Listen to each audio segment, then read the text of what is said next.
কোরআনের একজন বড় গবেষক ছিলেন।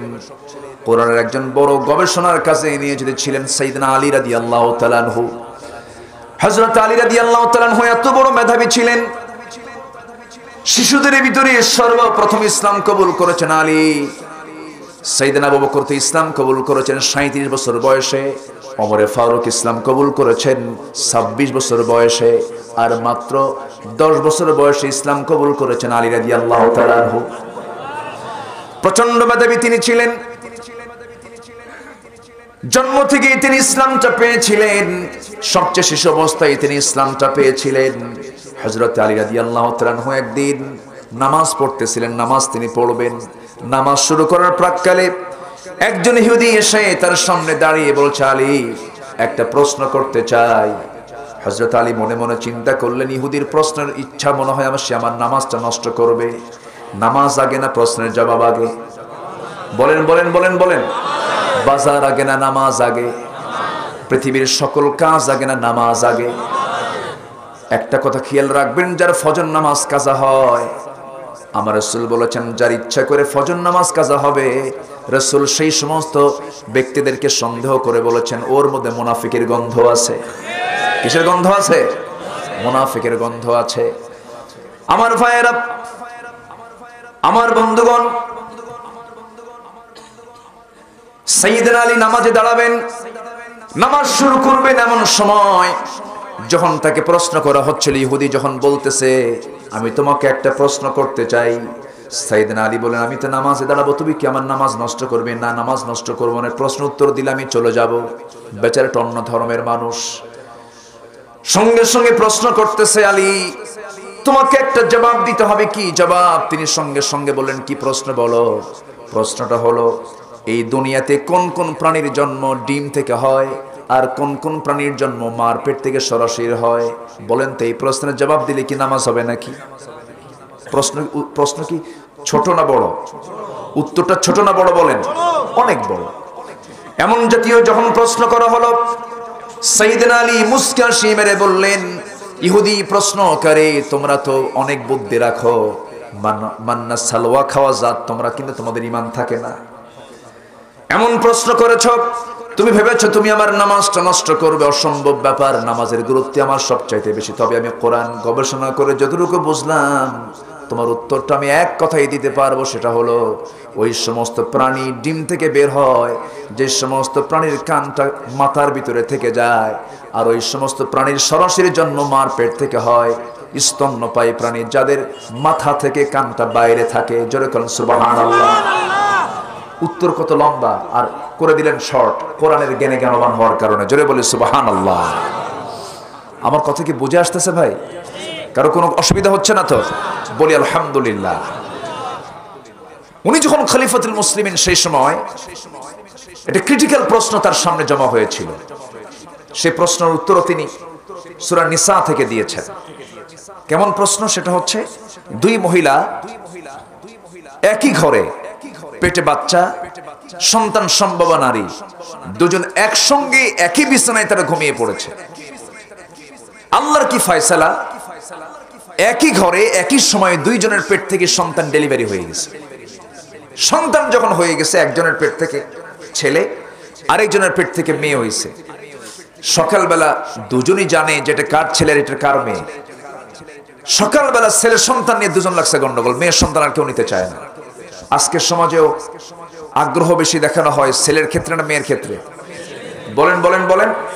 মাগুরাতেও কি? মাগুরাতেও ছেলে। আচ্ছা, ছেলে সব জায়গায়, ছেলেদের প্রতি একটা আলাদা টান কাজ করে। ছেলের সন্তান হলে মিষ্টির অভাব নাই, আর মেয়ের সন্তান হলে বাড়িতে হাসি নাই, মনে হয় মরে গেছে সবাই। এরকম আছে না নাই বলেন তো? আচ্ছা। এমনকি এটার জন্য দোষ দেওয়া হয় বউকে। মায়েরা মাহফিল আসছে তো নাকি? মায়েরা আসছে মাহফিলে, দোষ দেওয়া হয় কাদের? মেয়েদের দোষ দেওয়া হয়। বারবার মেয়ে হয়েছে, হয়তো 3টা মেয়ে হয়েছে, চতুর্থটা মেয়ে হয়েছে, শেষ পর্যন্ত বলি ফেলে তোর পেট তো পচা। যেরকম নাউজুবিল্লাহ, ওর পেট পচা না, ওর মুখ পচা। বলেন কি? কার? ওর মুখ পচা। সন্তান ছেলে মেয়ে কে দেন? আসতে বলবেন না, কে দেন? ছেলে হোক মেয়ে হোক বলতে হবে আলহামদুলিল্লাহ। জোরে বলি আলহামদুলিল্লাহ। সন্তান যেটাই হোক, সন্তানকে সম্পদ বানান, সন্তানকে আল্লাহওয়ালা বানান, সন্তানকে বুজুর্গ বানান। এটা আপনার কাজে লাগবে। ছেলে হোক মেয়ে হোক, বুক উঁচু করে বলতে হবে আলহামদুলিল্লাহ। কখনো মন খারাপ করা যাবে না। সাইয়েদনা আলী শুনতে পেলেন দুজন মহিলা গন্ডগোল লাগছে, বিচার চলে গেছে আলীর দরবার পর্যন্ত। হযরত আলী যখন শুনতে পেলেন, শোনার সঙ্গে সঙ্গে বলে ফেললেন, ওই মহিলা অবশ্যই জানে কার ছেলে কার মেয়ে, কিন্তু তারা কেউ রাজি হচ্ছে না। সাইয়েদনা আলী বললেন, শোনো, এই দুই মহিলাকে নিয়ে যাও, ঘরের মধ্যে উঠায়া একজন মহিলাকে তাদের মাঝে পাঠায়া দাও। তাদের মাঝে পাঠায়া দিয়ে দেখো তো, দুজনের স্তন থেকে কাচের গ্লাসে, কাচের দুই পাত্রে দুজনের স্তন থেকে দুধ বের করে দুইটা গ্লাসে জমা করো। দুইটা গ্লাসে জমা করা হলো। বলা হলো, দেখো তো কোন গ্লাসের দুধটা ঘন আর কোন গ্লাসের দুধটা পাতলা। যখন বলা হলো এই গ্লাসের দুধটা ঘন, এই গ্লাসের দুধটা পাতলা, সঙ্গে সঙ্গে আলী বললেন, যে গ্লাসের দুধটা ঘন, এই ঘন দুধ যে স্তন থেকে বের হয়েছে, আল্লাহ তাআলা তাকে ছেলের সন্তানের মা বানায়া দিয়েছেন। আর যে গ্লাসের দুধটা পাতলা, এই পাতলা দুধ যে স্তন থেকে বের হয়েছে, আল্লাহ তাআলা তাকে মেয়ে সন্তানের মা বানায়া দিয়েছেন। লিযযাকারি মিসলু হাজ্জিল উনসাইন, এই আয়াতের ব্যাখ্যাকে তিনি মাথায় নিয়েছেন। ছেলে যা পাবে মেয়ে তার অর্ধেক পেয়ে যাবে, এই আয়াতের ব্যাখ্যা তিনি প্রমাণ করেছেন। যখন বলা হলো দুজন সন্তানকে, ঘন দুধওয়ালিকে ছেলের সন্তান, পাতলা দুধওয়ালিকে মেয়ে সন্তান, দুজনকে উঠায় দেওয়া হলো। দুজন মহিলা সন্তুষ্ট চিত্তে বাড়ির দিকে চলে গেল। আমার ওয়াজও শেষ হয়ে গেল নাকি? হ্যাঁ, আছেন সবাই? থাকবেন সবাই? থাকতে রাজি আছেন তো? আজকে তারিখ কত? হ্যাঁ, এখন কয় তারিখ?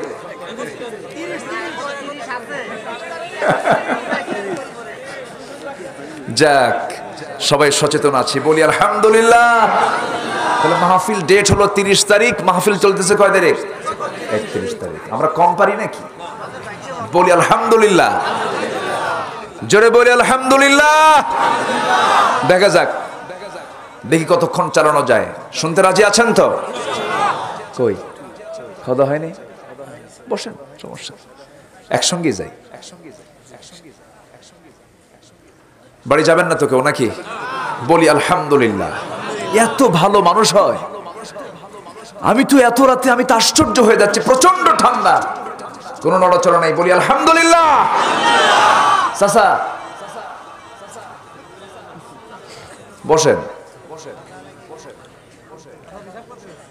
ঠান্ডা কি শুধু এখানে না গোটা দেশে? বলেন তো, গোটা দেশেই ঠান্ডা। আমি গত পরশুদিন ছিলাম কুমিল্লা, তো ওখানে উঠে বললাম, ভাই এখানে কি খুব ঠান্ডা? হুজুর এখানেও ঠান্ডা, সব জায়গায় ঠান্ডা।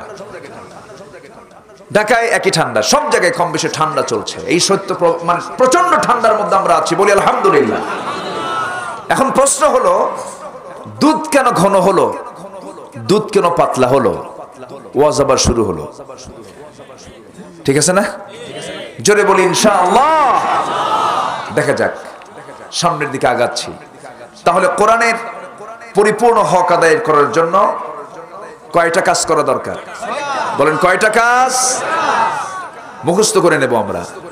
নাম্বার 1 হলো কিরাত পড়া, নাম্বার 2 হলো তেলাওয়াত করা, নাম্বার 3 হলো দিরাসাত, এই সমস্ত দর্সের আয়োজন করা, দারসুল কোরআন হওয়া, অধ্যয়ন করা। নাম্বার 4 হলো গবেষণা করা, গবেষক হতে হবে, কোরআনে কারীমের গবেষণা করতে হবে, কোরআনটাকে সুন্দর করে গভীরভাবে বোঝার চেষ্টা করতে হবে আমার ভাইয়েরা। নাম্বার 5 হলো তালিম দেওয়া। عن عثمان بن عفان رضي الله تعالى عنه قال قال رسول الله صلى الله عليه وسلم خيركم من تعلم القرآن وعلمه, তোমাদের মধ্যে সেই লোকটা উত্তম যে নিজে কোরআন শেখে, অন্যকে তালিম দেয়। জোরে কোন সুবহানাল্লাহ। আমার বন্ধুগণ, সর্বশেষ হলো 6 নাম্বার হলো সমাজে কোরআনটা যা শিখলাম, জানলাম, বুঝলাম, গবেষণা করলাম, সমাজে তা চালু করা। আমার ভাইয়ের, আমাদের দেশে বহু নেতা আছেন, ফজর নামাজ দিয়ে শুরু করেন দিনের কার্যসূচি এবং কোরআন তেলাওয়াত করেন, আর দিনের বেলা বিড়ি খায়, গাঁজা খায়, শীত হয়ে পড়ে থাকে। এরকম আছে না নাই? আল্লাহ খুশি থাক, শয়তানও বেজার না হোক। বেচারা শয়তানকে আবার বেজার করার কি দরকার? এরকম লোকের কি সংখ্যা আছে না নাই বলেন তো? আছে না নাই? আমার দেশে তো ডাবল স্ট্যান্ডার্ড মুসলমানই বেশি। দেখেন না, কিছুদিন আগে এক মহিলা চলে গেল ওমরা করার জন্য মক্কায়। ওমরায় থাকাকালীন অবস্থায় তাকে নিয়ে গোটা দেশে তুল কালাম শুরু হলো। এমন তুল কালাম শুরু হলো, শেষ পর্যন্ত সেই মহিলা অভিনেত্রী লাইভে এসে বলতেছে, প্রিয় দেশবাসী, আমি অমক অভিনেত্রী, সবাই আপনারা আমাকে কম বেশি জানেন আমি কি করতে এসেছি। আমি মক্কা মুকাররমে ওমরা করতে এসেছি, আমার জন্য সবাই আপনারা দোয়া করবেন। আমি পরিস্থিতির শিকার ছিলাম, আমার কোনো দোষ নাই, তো সবাই দোয়া করবেন আমি যেন নিরাপদে ওমরা পালন শেষে যেন আমার দেশে ফিরে আসতে পারি এবং সিনেমার বাকি কাজ সম্পূর্ণ করতে পারি। কি কথা কি বোঝা গেল? আমার দেশে আল্লাহর নাম নেয় অন্যের বউ দেখে, বলে ভাই আপনার বউ তো মাশাআল্লাহ অনেক সুন্দর, দেখতেছে অন্যের বউ, কয় মাশাআল্লাহ। এরকম বুজুর্গ আমার দেশে আছে না নাই? আবার বলে মাশাআল্লাহ আপনার ছেলে মেয়ে তো ভালোই ড্যান্স দেয়, মাশাআল্লাহ, এটাও মাশাআল্লাহ। এরকম ডাবল স্ট্যান্ডার্ডধারী কিছু বুজুর্গ দুষ্ট কিছু আছে না নাই? আচ্ছা, এরকম ইসলাম মানলে কি জান্নাত পাওয়া যাবে? আসতে বলবেন না, জান্নাত পাওয়া যাবে? পাওয়া যাবে। এখন এই 6টা হক যদি আপনি আদায় না করেন, রাসূল করবেন আমার আপনার জন্য সুপারিশ। কি করবেন? সুপারিশ। এটা আমরা সবাই জানি এবং রাসূল নিজেও বলেছেন সেদিন কেউ সুপারিশ করতে পারবে না, কিন্তু সুপারিশের অনুমতি পাবেন মুহাম্মদ সাল্লাল্লাহু আলাইহি ওয়াসাল্লাম। কিন্তু আমরা তো এটা জানি না, রাসূল সেদিন কিছু মামলাও দিবেন। কি দিবেন? কি দিবেন বলেন? কে দিবেন মামলা? রাসূল দিবেন মামলা। উম্মতের মধ্যে কিছু উম্মতের বিরুদ্ধে রাসূল নিজে মামলা দিবেন। যে মামলার বাদী হবেন রাসূল, সেই মামলার জামিন পাবে কে? হ্যাঁ, জামিন পাওয়ার কোনো ক্ষমতা আছে? রাসূলের মামলা খেতে চান কেউ? রাসূলের মামলা কেউ খেতে চান? তাহলে কি করা যাবে একটু শুনে নেন। আমার ভাইয়েরা, ব্যবসায় লাভ করার জন্য 3টা পুঁজির কথা বলা হয়েছে, 3টা কাজের কথা বলা হয়েছে। নাম্বার 1 হলো যারা আল্লাহর কালামকে সুন্দর করে তেলাওয়াত করবে, 6টা হক আদায় করবে। কিন্তু যারা কোরআনটাকে পরিত্যক্ত করে রাখবে, কোরআনটাকে পড়বে না, জানবে না, সমাজে বাস্তবায়ন করার জন্য কোনো কাজ করবে না, আল্লাহ তাদের ব্যাপারে বলছেন وقال الرسول إن قوم اتخذوا هذا القرآن مهجورا। সেদিন বলবেন আল্লাহ, এই সমস্ত উম্মতেরা আমার, এই সমস্ত তোমার বান্দারা এই দুনিয়ার জীবনে কোরআনটাকে পরিত্যক্ত করে রেখেছে, কোরআনটাকে সুন্দর করে তারা পড়ে নাই, বোঝার চেষ্টা করে নাই, গবেষণা করে নাই, কোরআনের তারা আন্দোলন করে নাই। আমি এদের বিরুদ্ধে আমি মামলা দিয়ে দিলাম। নবীজি যদি মামলা দিয়ে দেন, জামিন পাওয়ার কোনো সম্ভাবনা আছে নাকি? আসতে বলবেন না, আছে নাকি? জামিন পাওয়া যাবে না। অতএব আমার বন্ধুগণ, যে কাজটা বাদ দিলে পরে নবীজির মামলা খেতে হবে, যা জামিনযোগ্য হবে না, জাহান্নামে যেতে হবে। এই জন্য আমরা 1 নাম্বার কাজ আমরা করে যাব, কোরআনটাকে আমরা সুন্দর করে পড়বো। অনিয়মিত না নিয়মিত? অনিয়মিত না নিয়মিত? নিয়মিত সুন্দর করে পড়তে হবে। তবে যার ফজর নামাজটা সুন্দর হবে, তার সব কিছু সুন্দর হয়ে যাবে। নামাজ পড়তে হয় তো কোরআন দিয়েই। নামাজ কি দিয়ে পড়তে হয়? কোরআন দিয়ে পড়তে হয়। নামাজটা সুন্দর করতে হবে। আমার ভাইয়েরা, একটা একটা করে বলার চেষ্টা করছি, একটু কান লাগিয়ে মনোযোগ দিয়ে শোনার চেষ্টা করবেন। আমার বন্ধুগণ, আমার দেশে বহু মানুষ আছে কোরআনকে পড়তে বিশ্বাসী, কিন্তু কোরআনের রাজ কায়েম হোক এটা চায় না। আছে না নাই? আসতে বলবেন না, আছে না নাই? আচ্ছা, কোরআন তো শুধু পড়ার জন্য আসে নাই, কোরআনটা কি সমাজে বাস্তবায়ন করার জন্য এসেছে। আল্লাহ তাআলা কোরআনে কারীমের মধ্যে চুরির কথা বলছেন কিনা বলেন? ডাকাতের আলোচনা আছে না নাই? ডাকাতি করলে কি করতে হবে, চোরি করলে কি করতে হবে, জেনা করলে কি করতে হবে, তার শাস্তি কোরআনে আছে না নাই বলেন? আচ্ছা, এটা কি শুধু তেলাওয়াত করতে হবে না বাস্তবায়ন করতে হবে? বাস্তবায়ন করতে হবে। আমার ভাইয়েরা, রমজান মাসের তারাবির খতমের সময় নামাজের ভিতর ইমাম সাহেব, হাফেজ সাহেব তেলাওয়াত করতেছেন, আপনি রোজা রেখে তারাবি নামাজ পড়তেছেন, আপনি নামাজে দাঁড়ায় গেছেন। ইয়া আইয়ুহাল্লাযীনা আমানু লা তাকুলুর রিবা আযআফাম মুযাআফা। ঈমানদারেরা, তোমরা সুদ চক্রহারে খেও না, কারণ সুদ মারাত্মক বিষয়। সুদ হচ্ছে হারাম কার কাছে? ওয়া হাররামার রিবা, আল্লাহ হারাম করে দিয়েছেন। কিন্তু আমার দেশে এটা সুদ হারাম না আরাম? হ্যাঁ, হারাম না আরাম? হারাম। আমার দেশে সুদ অ্যাভেলেবেল হয়ে গেছে, সুদটা ঘরে ঘরে ঢুকেছে। আপনি যত বড় বুজুর্গ হন, ওয়াজ করে মুরিদ বানায়া, আপনি কি সুদ বন্ধ করতে পারবেন? আসতে বলেন, পারবেন? পারবেন না। আমি যে সুদের কথা বলতেছি, রাগ করতেছেন মনে হয়? আপনি রাগ করতেছেন না তো? দয়া করে এই সময় কেউ উঠবেন না। এসে উঠলি ভাববো মনে হয় ওঠে সুদ খায়, মনে হয় ঝামেলা আছে না। একটু বসেন না, আমাকে উঠায় দিচ্ছেন দেরি করে, আগে ভাগে উঠায় দিতেন তাহলে ভালো হতো। একটু বসেন, একটু বসেন। সুদ আমার দেশে আছে না নাই বলেন? এদেশে ওয়াজ কি কম হয়? মসজিদ কি কম আছে? মাদ্রাসা কম আছে? দাড়ি টুপি কম আছে? সব তো অ্যাভেলেবেল আছে। সুদ কি কম আছে? সুদের পরিমাণও কম না বেশি? বেশি। তাহলে বোঝা গেল শুধু মসজিদ, মাদ্রাসা, টুপি, দাড়ি, আলেম ওলামা তৈরি করলেই সুদ সমাজ থেকে বন্ধ হবে না। সুদকে বন্ধ করার জন্য যাকাত ভিত্তিক অর্থনীতি জারি করতে হবে মুসলমান। আমরা যখন এই জাতীয় কথা বলতে যাই, তখন আমরা অপরাধী হয়ে যাই। হুজুর, আপনি ওয়াজ করবেন, আপনি এগুলো বলতে আসছেন কেন?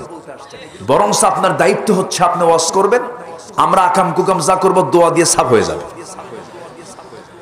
আমার দেশে এরকম পীরও আছে। সিনেমা হল উদ্বোধন হবে, নিয়ে যায়, হুজুর একটু দোয়া করে দেন। আছে না নাই? এমনকি সিনেমা ওপেন হবে, নতুন সিনেমা নির্মিত হয়েছে, ইন্ডাস্ট্রি থেকে তারা মানে নতুন করে তারা বাজারে ছাড়বে, হুজুর একটা নিয়ে আসছে, হুজুর একটু দোয়া করে দেন। বলে, আল্লাহ তুমি এই সিনেমায় বরকত দিয়ে দাও। আছে না? মদের ফ্যাক্টরিতে দোয়া করে, আল্লাহ তুমি এই মদের ফ্যাক্টরিতে তুমি আল্লাহ বরকত বাড়ায় দাও। এরকম আছে না নাই? এই সমস্ত কাঠমোল্লা কিছু দুষ্ট চক্র আমার দেশে আছে না নাই? আছে না? সম্মানিত ভাইয়েরা, যে মুখ দিয়ে ইসলামের কথা বের হবে, সেই মুখ দিয়ে ইসলাম বিরোধী কথা মুখ থেকে বের হলেই তার পরিচয় হবে সে মুনাফিক। সে কি বলেন? মুনাফিক। একটু কান লাগান, একটু মনোযোগ দিয়ে শোনার আমি আবদার রাখছি, জোর আবদার রাখছি। একটু আমার দিকে একটু মনোযোগ দিয়ে শোনার চেষ্টা করবেন, তাহলে ব্যবসায়ী লস হবে না। তিনটা কাজ করলে, একটা আমরা শিখে নিলাম এতক্ষণে। এক নাম্বার হলো আমরা আল্লাহর কালামকে তেলাওয়াত করব, বুঝে না না বুঝে, বুঝে না না বুঝে, নিয়মিত না অনিয়মিত?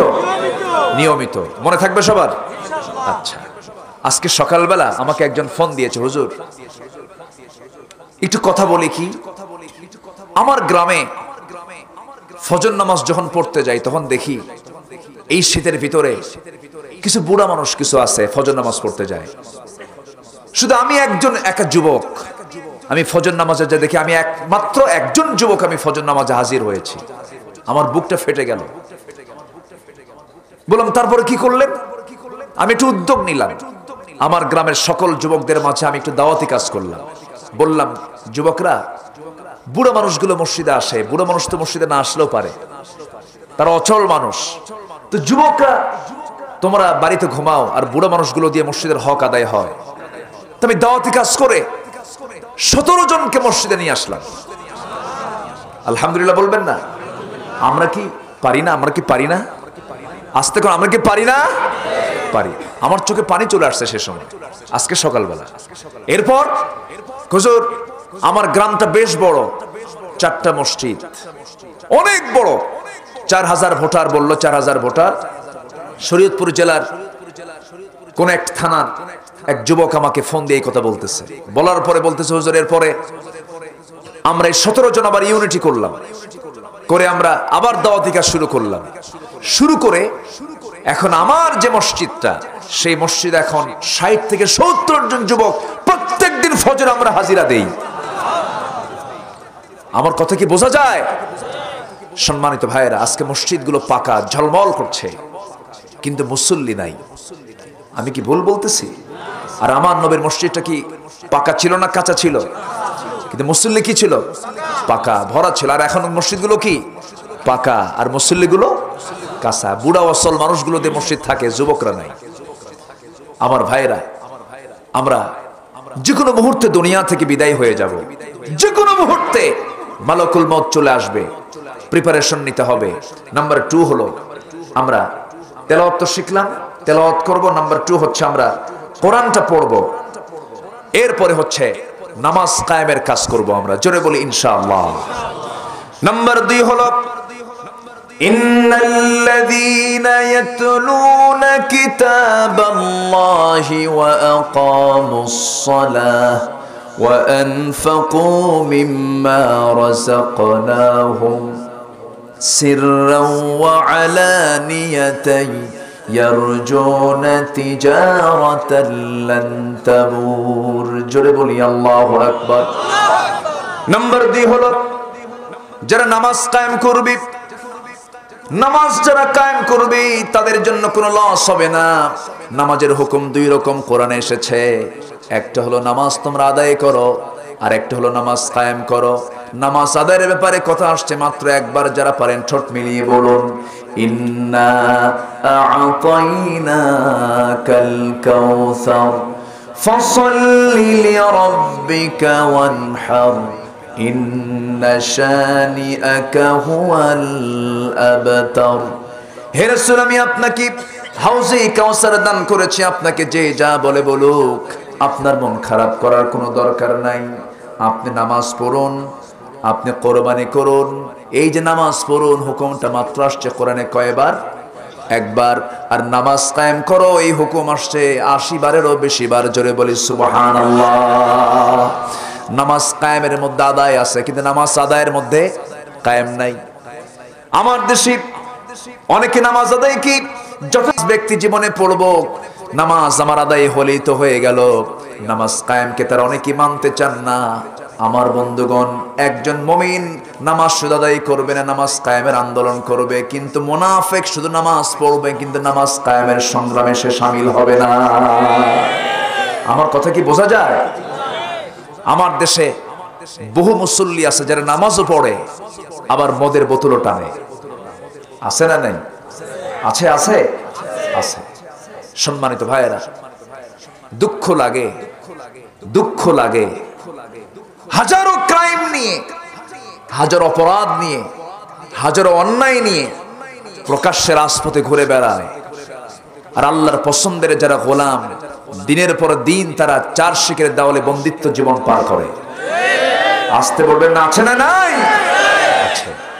সম্মানিত ভাইয়েরা, সম্মানিত বন্ধুগণ, নামাজ কায়েম এটাকে অনেক অপরাধ মনে করে। আমি আমার ব্যক্তিগত জীবনে নামাজ পড়বো, নামাজ কায়েমের আবার কি দরকার আছে?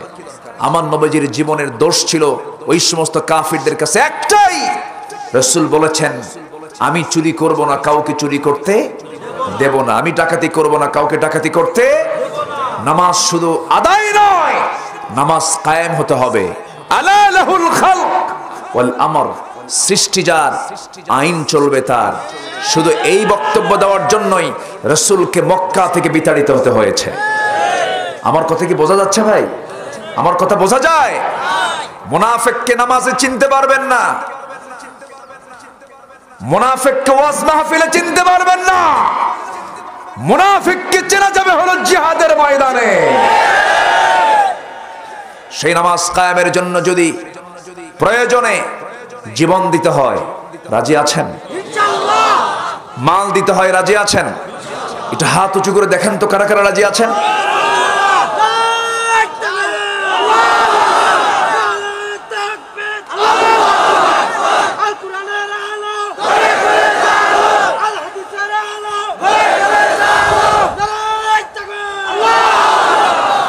আল্লাহ তুমি সবার হাতকে কবুল করো, জোরে বলি আমিন।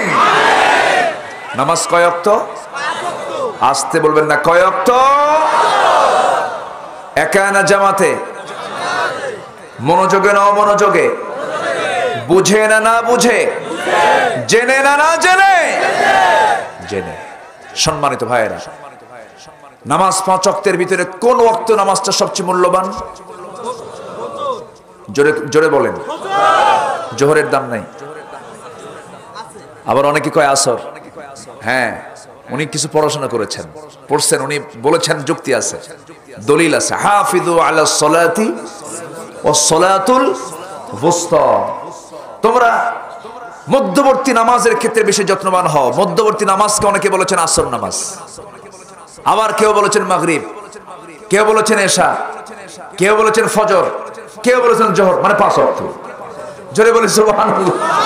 আচ্ছা, এর মধ্যে কি কোনো দুর্বল ফরজ আছে? 5 ওয়াক্ত নামাজের মধ্যে এই নামাজটা দুর্বল নামাজ এরকম আছে? ফরজ তো ফরজই, ফরজ বাদ দিলে অপরাধ কি কি অপরাধ? ছোটখাটো অপরাধ? ফরজ তো বিশাল হুকুম, এটা বাদ দেওয়ার কোনো সুযোগই নাই। তবে ফজর নামাজ পড়লে পরে ফজর নামাজের মর্যাদা আছে 10টা। কয়টা মর্যাদা বলেন? 10টা। মনে থাকবে সবার? বলবো? আগ্রহ আছে তো? জোরে বলি ইনশাআল্লাহ। আমি তো এতক্ষণ থাকতাম না, বুঝলেন? শ্রোতা থাকলে পরে, শ্রোতা হয়ে থাকলে আমি এতক্ষণ চলে যেতাম, কিন্তু কোনো লোকের কোনো নড়াচড়া নাই।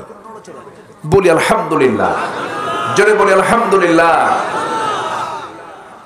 ফজর নামাজের মর্যাদা কয়টা? 10টা।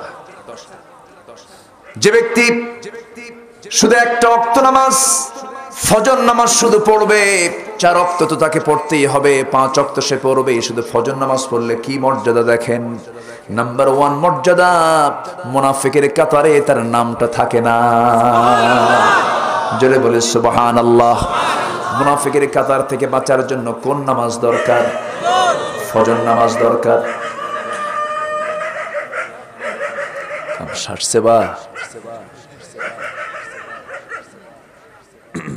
সম্মানিত ভাইয়েরা, আমার দিকে তাকান।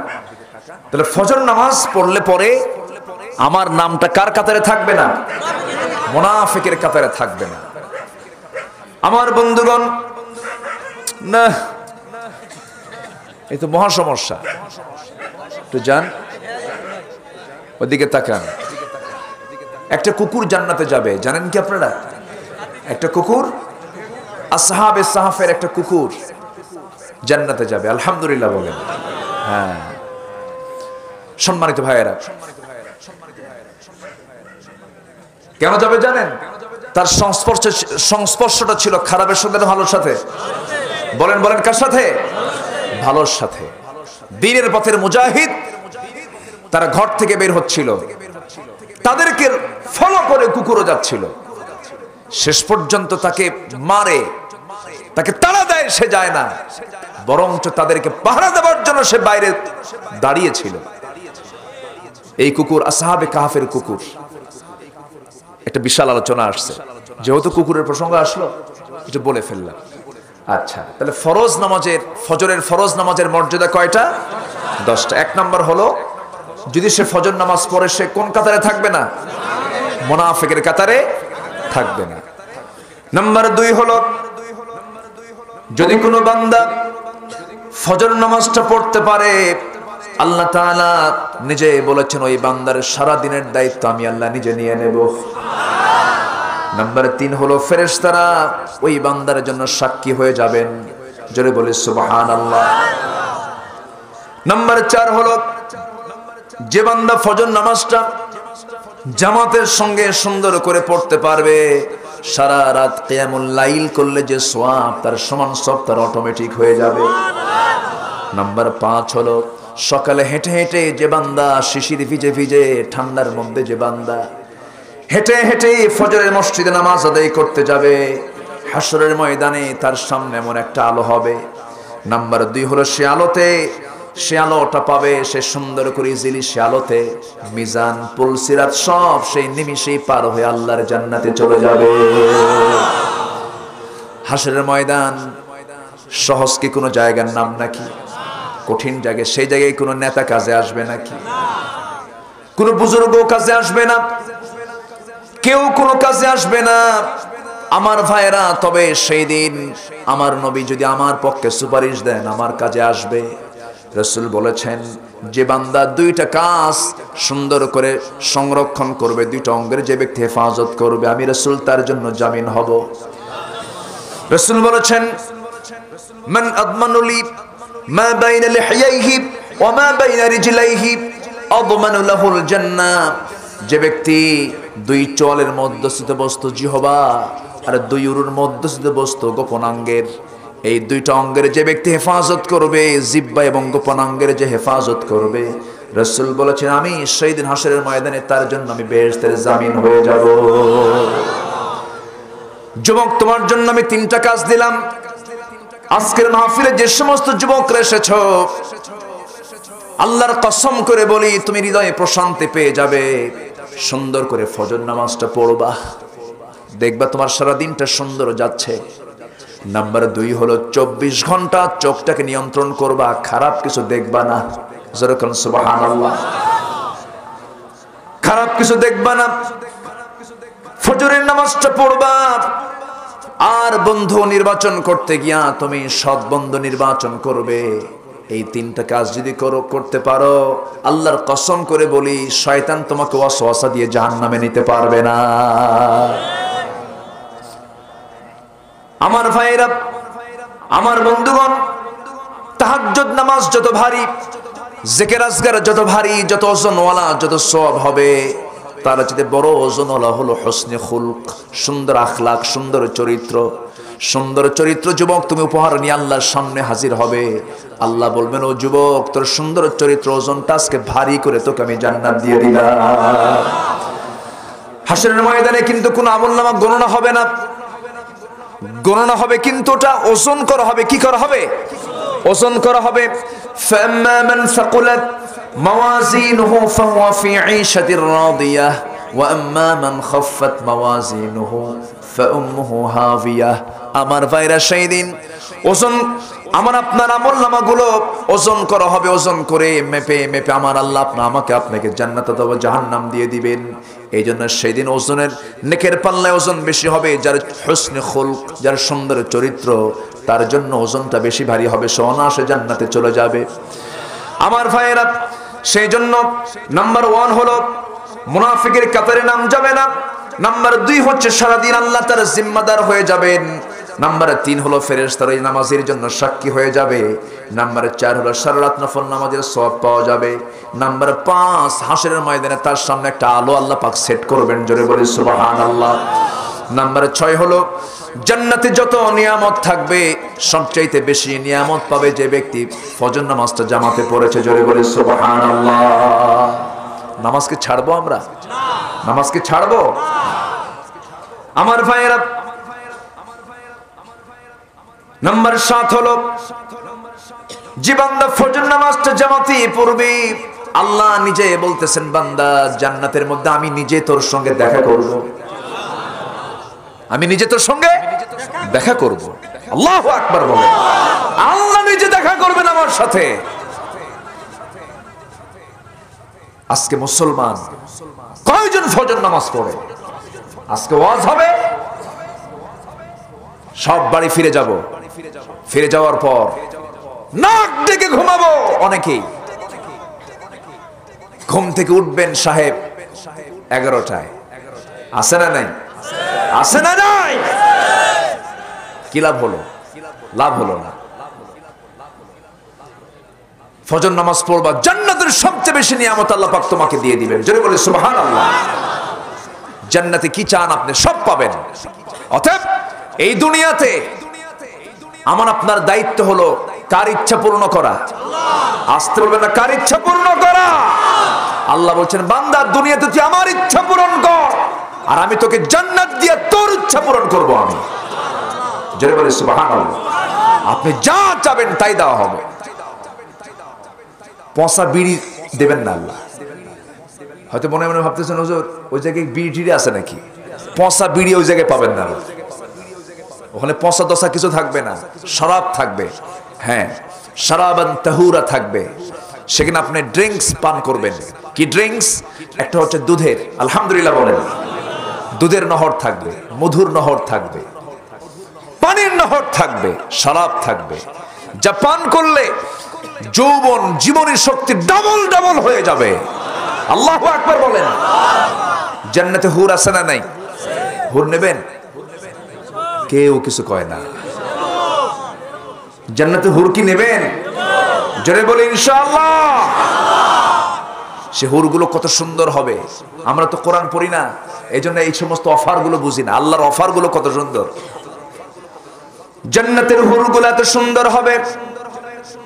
আল্লাহ তাআলা বলেন ওয়াহুরুন আইন কাআমসালিল লুলুইল মাকনুন হুরুম মাকসুরাতুন ফিল খিয়াম লাম ইয়াতমিসহুন্না ইনসুন ক্বাবলাহুম ওয়ালা জান ফাবিআইয়ি আলা'i রাব্বিকুমা তুকাযযিবান। জোরে বলুন আল্লাহু আকবার। এমন হুর তোমাকে দেওয়া হবে যে হুর ইতিপূর্বে কোনো জিন ইনসান স্পর্শ করে নাই।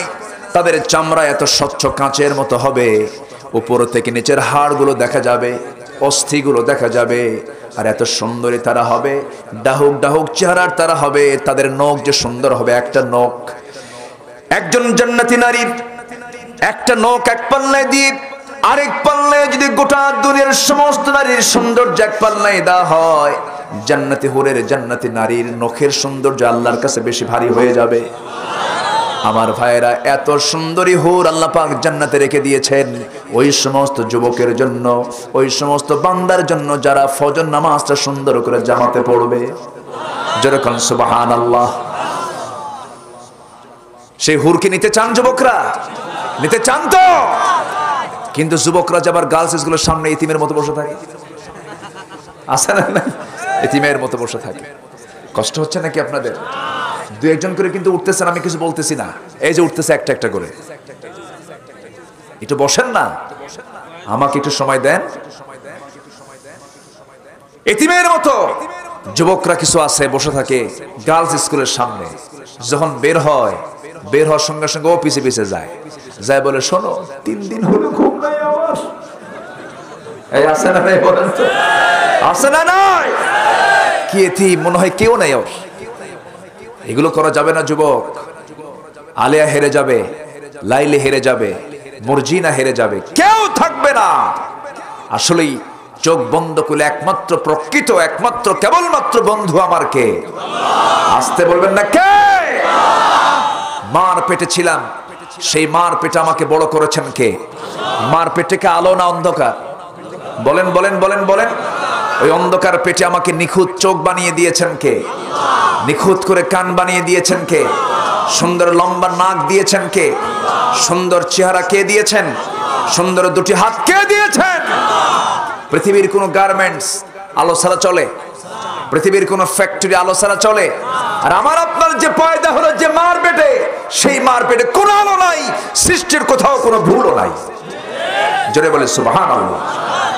সে আল্লাহ বলছেন বান্দা তোকে আমি সেই সংকীর্ণ একটা জায়গার ভিতরে কি সুন্দর করে তিলে তিলে আমি তোকে বড় করলাম, এত সুন্দর চেহারা দিলাম, এত সুন্দর তোর আমি সৃষ্টি করে দিলাম, আর তুই সেই চেহারা নিয়ে আমার জন্য পাগল না হইয়া গার্লস স্কুলের সামনে ইতিমের মতো বললো নাকি?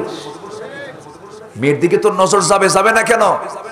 যুবক, টাইম হয়ে যাবে, বিয়ের জন্য বলে ফেলবা, পরিবারকে বলবা আব্বা আমার বিয়ে করার সময় হয়ে গেছে, বিয়ে করাও। কিছু কিছু বেকুব বাপ আছে, লজ্জা নাই রে, পড়াশোনা শেষ হয় নাই, বয়স হয় নাই, এরকম কিছু আছে না নাই? আছে না নাই? আছে না নাই? কিন্তু বাপ বুঝলো না, যে ছেলেটা আমার যৌবনকে নষ্ট করতে চায় না। যুবকরা খুব খুশি, হুজুর ভালো করে রাখেন, বাপরা কথা বলে না, এরকম চিন্তা করতেছেন নাকি?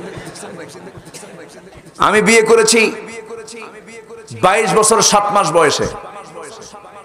এই দেশের যুবকদের যৌবন আসে হলো 15 থেকে 16 বছর বয়সে।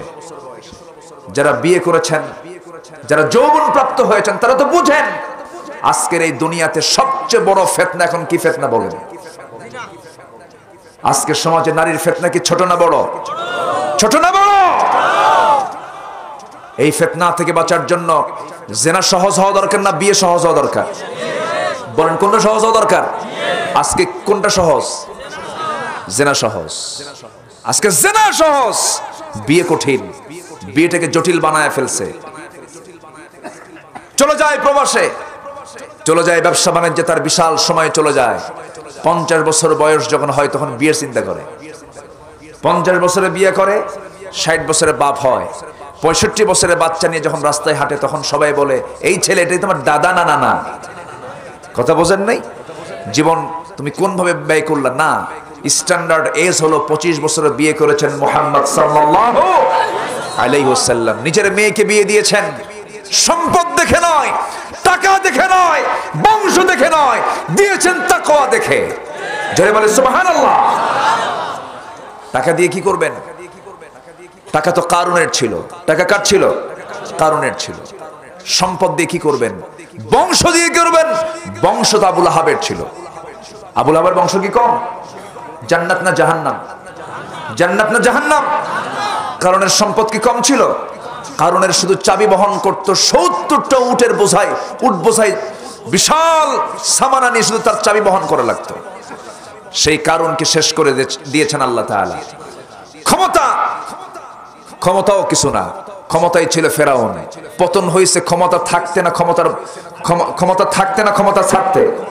থাকতেই তার পতন হয়েছে। তাহলে ক্ষমতা কিছু না, সম্পদ কিছু না, বংশ কিছু না, চেহারাও কিছু না। চেহারার কিছু বড়াই করা লোক আছে না? আছে না? নাই আছে। বিশাল চেহারা, রাস্তায় যখন হাঁটে বোঝা আমি একখান মাল। কিচ্ছু না, তুমি কিছুই হও নাই। শুধু শুধু একবার শুধু আল্লাহ পাক স্লো মোশন দিবেন, লুজ মোশন, বাস। শুধু ডায়রিয়া যদি ডাইরেক্ট লাইন হয়, 6-7 বার যাওয়ার পর হুঁশ থাকবে না। চোখ গর্তের মধ্যে যাওয়ার পর বইয়ের দিকে তাকায় বলবা আম্মা, হুঁশ থাকবে না। ঠিক কিনা? জীবন যৌবন সব কাজে লাগাবো আমরা কার পথে? আসতে বলবেন না, কার পথে? আল্লাহর পথে। জীবন যৌবনকে কাজে লাগাতে হবে। আমার নবীজি মেয়েকে বিয়ে দিবেন, জামাই খুঁজতেছেন মদিনায়। জামাই খুঁজতে খুঁজতে ধনী ধনী জামাইরা আসতেছে। রাসূল বললেন একটা আমার পছন্দ না। যখন বলেছেন একটাও পছন্দ না, সবার তো প্রস্তাব দেওয়া শেষ। সাইয়েদনা আলী যাওয়ার সাহস পাচ্ছেন না। রাসূল বললেন যে সবাই আমার সামনে দেখা করেছে কিন্তু আমার পছন্দের লোক এখনো আসে নাই।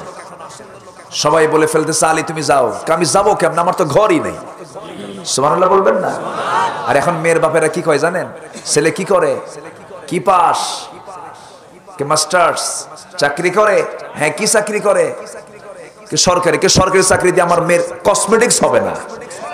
এরকম আছে না? নাই? কি লাগবে? বেসরকারি চাকরি লাগবে, মঙ্গল গ্রহে অফিস লাগবে। কোন গ্রহে? মঙ্গল গ্রহে। আমার নবীজি মেয়েকে বিয়ে দিবেন, আলীর সামনে দাঁড়ানো। সালাম দিলেন। রাসূল বলেন আলী কি খবর? তুমি কি বিয়ে করবা? হুজুর দিলে করা যায়, কিন্তু তুমি যে করবা টাকা পয়সা আছে? হুজুর টাকা কই পাবেন? এই যে ঢাল আর এই যে তরবারি, আমার কিচ্ছু নাই, তাছাড়া বাড়ি নাই আমার। রাসূল বললেন সমস্যা নাই, তুমি তো মুজাহিদ, তোমার তরবারি লাগবে, ঢালটা বিক্রি করে আসো। ঢালের টাকা হবে মোহরানা। আল্লাহু আকবার বলেন। ঢাল বিক্রি করতে গেছেন সাত সকালবেলা। যাই দেখেন ওসমান রাদিয়াল্লাহু আনহু দাঁড়ায় আছেন। বলতেছেন আলী আসাদুল্লাহিল গালিব, সকালবেলা ঢাল বিক্রি কেন? ঢাল ছাড়া যুদ্ধ হবে? বলতেছে আমার বিয়ে ঠিক হয়েছে। কার সাথে? আপনার শালীর সাথে। সুবহানাল্লাহ বলবেন। তাই ঠিক আছে, ঢাল দাও। কিনে নেই। কিনে নিলেন, টাকা দিয়ে দিলেন। কয়েক ধাপ যেতে না যেতে পিছন থেকে বলতেছে আলী এদিকে আসো, তুমি আমার তো হবু ভাইরা হবা, তো তোমাকে কিছু দিতেই হবে। ঢালটা আমি তোমাকে গিফট করলাম, যাও।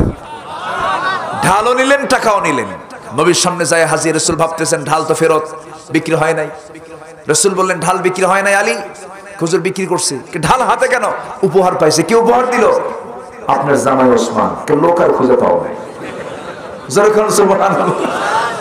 আমি আমার বড় মেয়ে জামাইকে একটু বলবো যে আমার মেয়েকে বিয়ে দেব।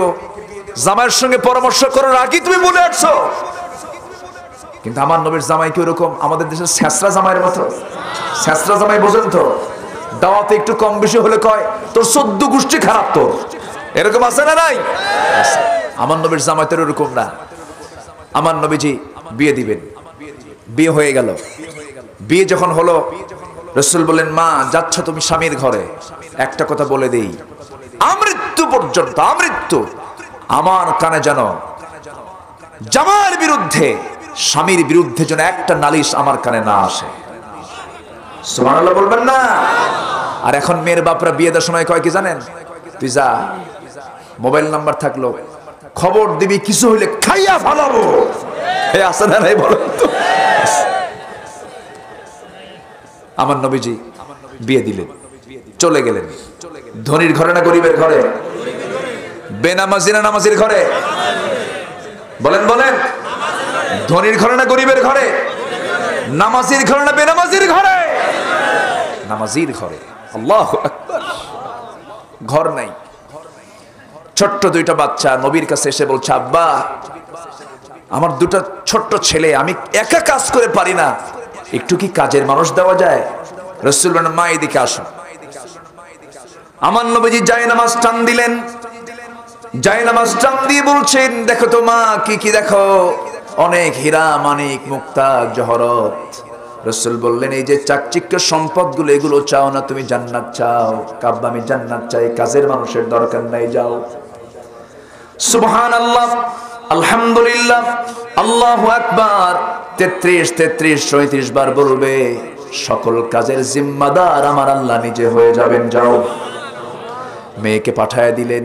আমার নবীজি একদিন দেখতে পেলেন তার ঘরে এসে আলী রাদিয়াল্লাহু তাআলা আনহু, আলী রাদিয়াল্লাহু তাআলা স্ত্রী ফাতিমা রাদিয়াল্লাহু তাআলা আনহা বসে বসে নামাজ পড়ছেন। নামাজ পড়তেছেন বসে বসে। নামাজ যখন শেষ হয়ে গেল, আমার নবীজি বলছেন ফাতিমা তুমি তো যুবতী মেয়ে, তোমার তো বসে নামাজ পড়া উচিত নয়, দাঁড়িয়ে নামাজ পড়া উচিত। বসে নামাজ পড়বে তখন যখন কেউ দাঁড়িয়ে নামাজ না পড়তে পারবে, তোমার তো বসে বসে নামাজ পড়া ঠিক হয় নাই।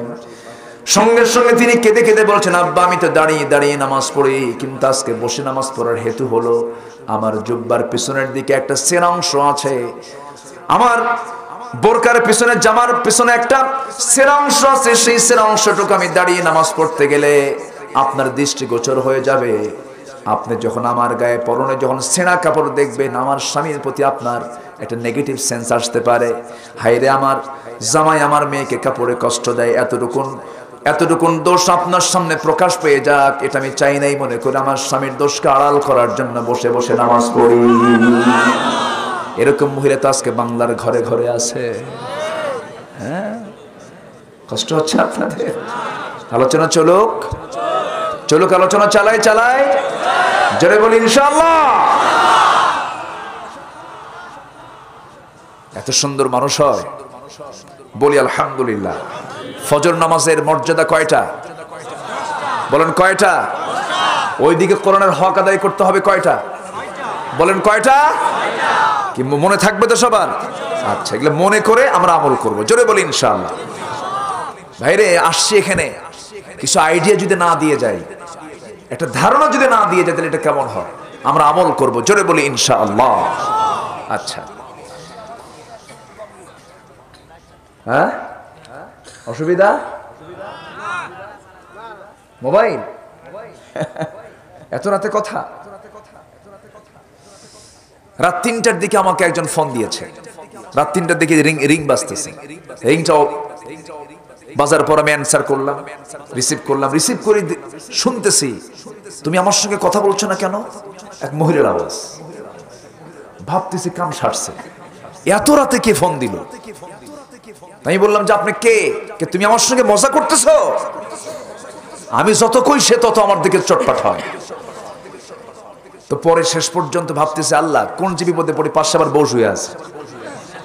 এখন ওর কানে যদি আওয়াজ যায় যে মহিলা মানুষের কণ্ঠ, কোন ওর চেয়ে বড় দরগা এই জমিন আর আছে বলেন? মোবাইল কিন্তু এক অশান্তি, বুঝলেন, খুব ডিস্টার্ব। পরে আমি বললাম আপনি ভুল করেছেন, রিং দিয়েছেন ঠিক, কিন্তু সলিমুদ্দির কাছে না যা কলিমুদ্দির কাছে গেছে, পরে রিংটা রাখছে। সম্মানিত ভাইয়েরা, বউটা হচ্ছে ইমানের পাহারাদার, বলি আলহামদুলিল্লাহ। বউ কিসের পাহারাদার? ইমানের পাহারাদার। বউর কি সাথে নিয়ে চলবেন, ফিতনা থেকে বাঁচবেন। আমার নবীজি যেখানেই গেছেন বউর সাথে নিয়ে গেছেন, সুবহানাল্লাহ বলেন। হ্যাঁ ও না, হ্যাঁ একটা ঘটনা ঘটেছে অবশ্য কক্সবাজারে। হ্যাঁ, বউ নিয়ে যাবেন না কেন? কক্সবাজার কি দুনিয়ার মানুষের না আল্লাহর? কক্সবাজার কার? সমুদ্র কে দিয়েছেন? পাহাড় কে দিয়েছেন? আফালা ইয়ানজুরুনা ইলাল ইবিলি কাইফা খুলিকাত ওয়া ইলাস সামাই কাইফা রুফিআত ওয়া ইলাল জিবালি কাইফা নুসিবাত। আল্লাহ বলেন তুই পাহাড়ের দিকে তাকাস না? পাহাড় দেখিনি নাই, আপনি বলবেন কি? দেখার দরকার আছে না নাই? সেটা কি উলঙ্গ হয়ে দেখবেন? উলঙ্গ হয়ে দেখবেন? এখানে কথা আছে, ঘুরতে কোনো মানা নাই, কিন্তু ঘুরতে গেলে পোশাক দরকার আছে না নাই? সম্মানিত ভাইয়েরা, বউ নিয়ে ঘোরা যাবে। রাসূল তো যুদ্ধে নিয়ে গেছেন বউ নিয়ে, উহুদে গেছেন, তাবুকে গেছেন, বউ ছাড়া কোথাও তিনি যান নাই। সাথে বউ নিয়ে যাবেন, ওই অন্য মহিলার দিকে বউয়ের সামনে তাকাবেন? ক্ষমতা আছে? ক্ষমতা আছে? হঠাৎ করে যদি বউয়ের দিকে, অন্য মহিলার দিকে আপনি তাকান বউয়ের সামনে, 30 সেকেন্ড তাকাইছিলেন, হয়তো হয়তো আপনি তাকাইছেন, আপনার বউ এটা মার্ক করেছে, ওই সময় কিছু বলবে না। সন্ধ্যার সময় তো ডাকতেছেন, সুইটি থাও তোমার সুইটি, ছায়া তো আরেক দিকে, কি কথা কি বলেন? এজন্য স্ত্রী হচ্ছে ইমানের পাহারাদার, বলি আলহামদুলিল্লাহ, জোরে বলি আলহামদুলিল্লাহ। সম্মানিত ভাইয়েরা, ফজর নামাজের 10টা মর্যাদা, একটু লাইনে আসি। কয় কাজে লস নাই? বলেন কয় কাজে লস নাই? কোরআনের হক কয়টা? ফজর নামাজের মর্যাদা কয়টা? 10টা। আমার ভাইয়েরা, আমার বন্ধুগণ, নাম্বার 8 হলো যে ব্যক্তি ফজর নামাজ রেগুলার করবে তার জন্য কখনো জাহান্নাম হবে না, মুসলিম শরীফের হাদিস। নাম্বার 9 হলো যে বান্দা ফজরের 2 রাকাত সুন্নত নামাজটা ফরজের আগে পড়বে। ফজরের সুন্নতের দাম দেখেন কত, রাকাতাই সালাতুল ফজর খায়রুম মিনাদ দুনিয়া ওয়া মা ফিহা, আও কামা ক্বালা আলাইহিস সালাতু ওয়াস সালাম।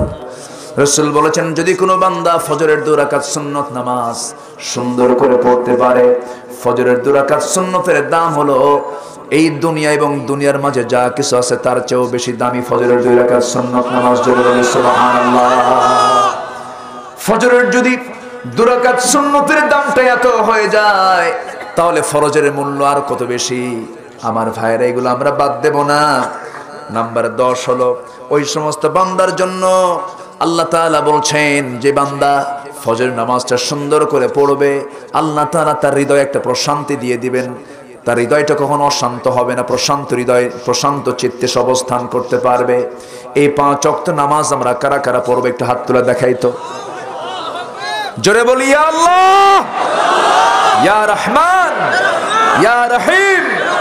আমাদেরকে 5 ওয়াক্ত সালাত আদায় করার তৌফিক তুমি আল্লাহ দিয়ে দাও, জোরে বলি আমিন।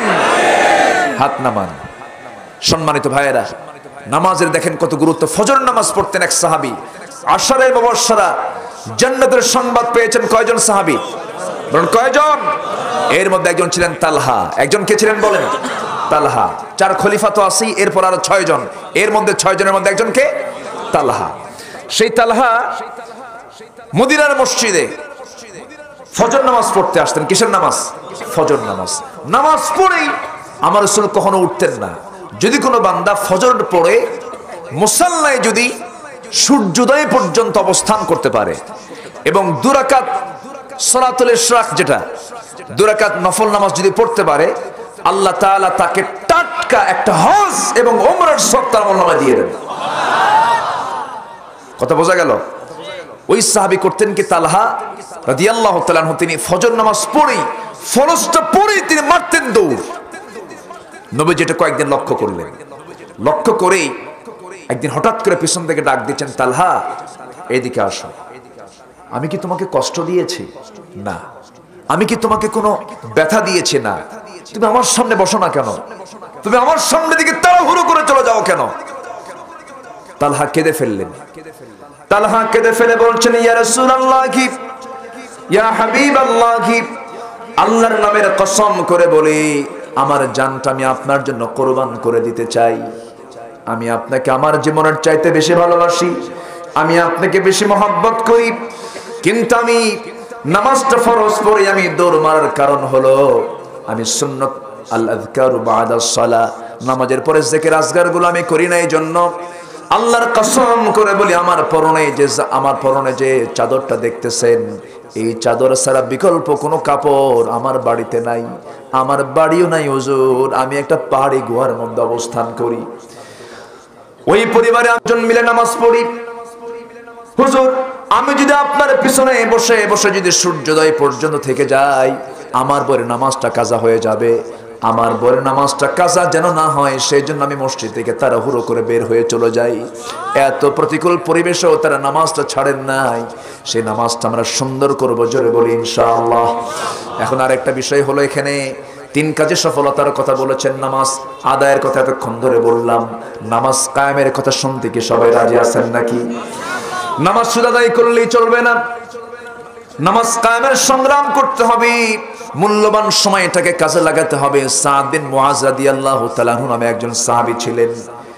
35 বছর বয়সে ইন্তেকাল করেছেন। কয় বছর বয়সে? ইসলাম কবুল করছেন 30 বছরে। কত বছরে বলেন? 30 বছরে ইসলাম কবুল করেছেন, মারা গেছেন 35। ইসলাম পেয়েছেন কয় বছর? মাত্র কয় বছর? আমরা ইসলাম পাইছি কত বছর? 70 বছর। 35 বছর কত বয়স? কত? 21। কাম সারছে। এই বুড়া মানুষের বয়স 21 বছর। আচ্ছা, ওই যে মুরব্বী আছেন 50, 60, 70 বছর পার হয়ে গেছে, সাহাবীর জীবন পেয়েছেন মাত্র ইসলামের কয় বছর?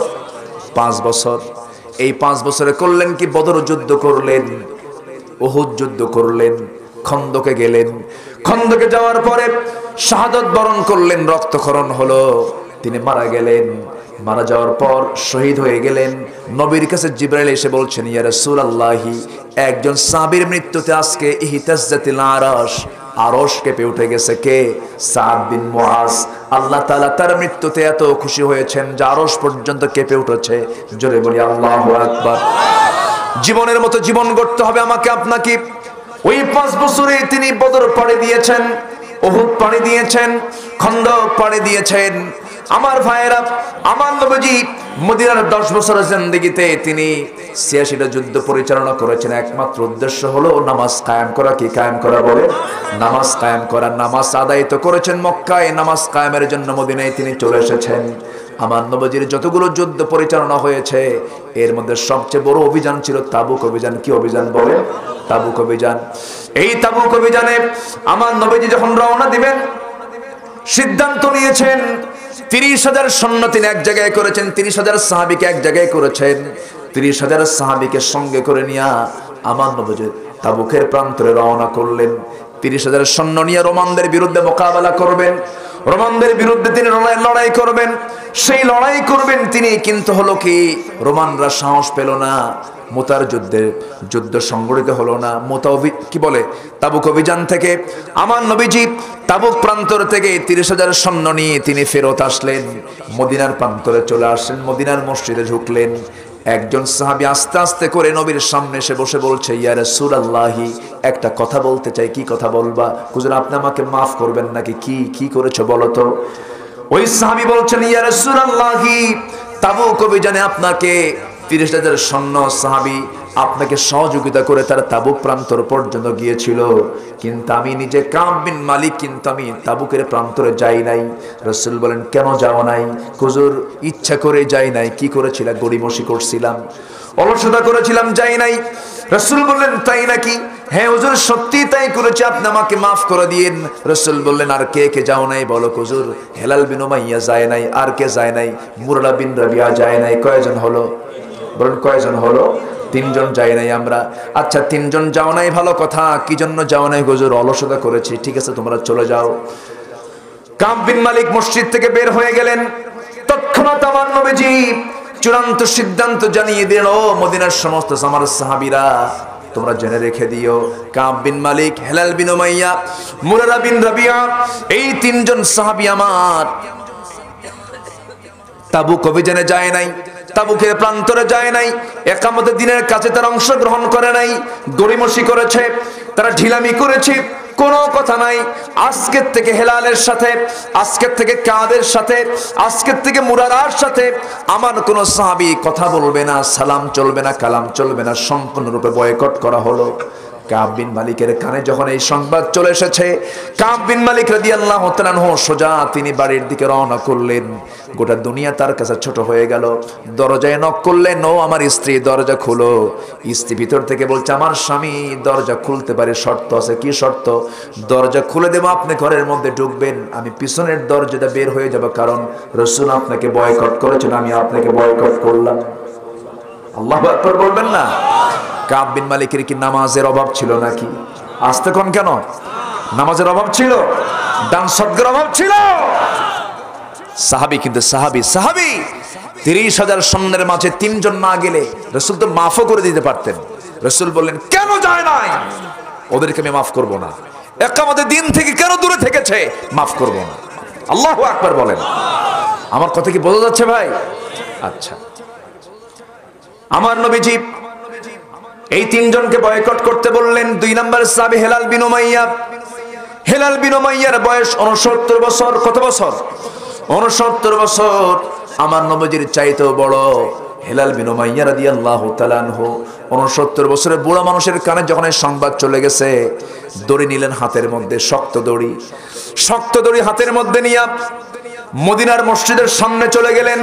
একটা খুঁটি ধরলেন, খুঁটি দিয়ে দড়িটা শক্ত করে বেঁধে দিয়া দুইটা হাত নিজের হাতে নিজেই বেঁধে সামনে আসামি হয়ে বলেন, আল্লাহ এই জমিনে তোমার আমার মতো বড় আসামি দুনিয়াতে নাই। রাসূল যার বিরুদ্ধে বয়কট দিয়েছেন, রাসূল যার বিরুদ্ধে বয়কটের ঘোষণা করেছেন, কাঁদতে কাঁদতে হেলাল বিন উমাইয়া বেকরার হয়ে গেছেন। বয়স কত বছর বলেন? কত বছর? ৬৯ বছরের বুড়া মানুষ। নবীজি তাকেও মাফ করলেন না, কাঁদতে কাঁদতে বেকরার হয়ে যাচ্ছেন হেলাল বিন উমাইয়া। সর্বশেষ কি হলো? হেলাল বিন উমাইয়ার ৫০ দিন যখন পূর্ণ হয়ে গেল, তাফসীরে এসেছে তার হাতগুলো ঘা হয়ে গিয়েছিল, তার ঘা থেকে পচা পুঁজগুলো বের হচ্ছিল, খাওয়া দাওয়া সব বন্ধ। সাহাবীরা হেঁটে হেঁটে মসজিদের দিকে চলে যায়। দরজা দিয়ে হেলাল সালাম দেন, কেউ সালামের জবাব দেয় না। হেলাল বিন উমাইয়ার চরম কষ্ট। মুরারা বিন রাবিয়া রাদিয়াল্লাহু তাআলা আনহু ৫০টা দিন পার হয়ে গেছে, কান্না থামে না। শেষ পর্যন্ত কি হলো? নবীজি না মাফ করলেও তারা যে পরিমাণ তওবা করেছেন আল্লাহর দরবারে তাদের তওবা কবুল হয়ে গেছে। আমার নবীজির কাছে আয়াত নাযিল হয়ে গেছে, ওয়ালা সালাসাতিল্লাযিনা খুল্লিফু, ওয়ালা সালাসাতিল্লাযিনা খুল্লিফু। এই আয়াত যখন নাযিল হয়ে গেছে, রাসূল আনন্দ প্রকাশ করে বলছেন, সাহাবীরা আমি তিনজন সাহাবীকে মাফ করি নাই, কিন্তু আল্লাহ তাআলা এই তিনজন সাহাবীর তওবা আল্লাহ তাআলা কবুল করে নিয়েছেন। জোরে বলে সুবহানাল্লাহ। এখান থেকে শিক্ষা আছে না নাই? আসতে বলে শিক্ষা আছে না নাই? নামাজ পড়লাম, রোজা রাখলাম, হজ করলাম, যাকাত দিলাম, ইকামতের দিন করলাম না, নামাজ কায়েমের সংগ্রাম করলাম না, খবর আছে না নাই? মুনাফিকের কাতার কিসের কাতার বলেন? মুনাফিকের কাতারে যেতে হবে। 3টা কাজ আমরা করব। আসেন দোয়া করি। দোয়া করবেন না? তাহলে যাই। ফজর নামাজ পড়ে এত সুন্দর ভালো মানুষ, বলি আলহামদুলিল্লাহ। চালাবো আলোচনা, চলুক আলোচনা চলুক। হুজুর মরুক, হুজুরও বাসুক, সব দিকে খেয়াল করি। জোরে বলি ইনশাআল্লাহ।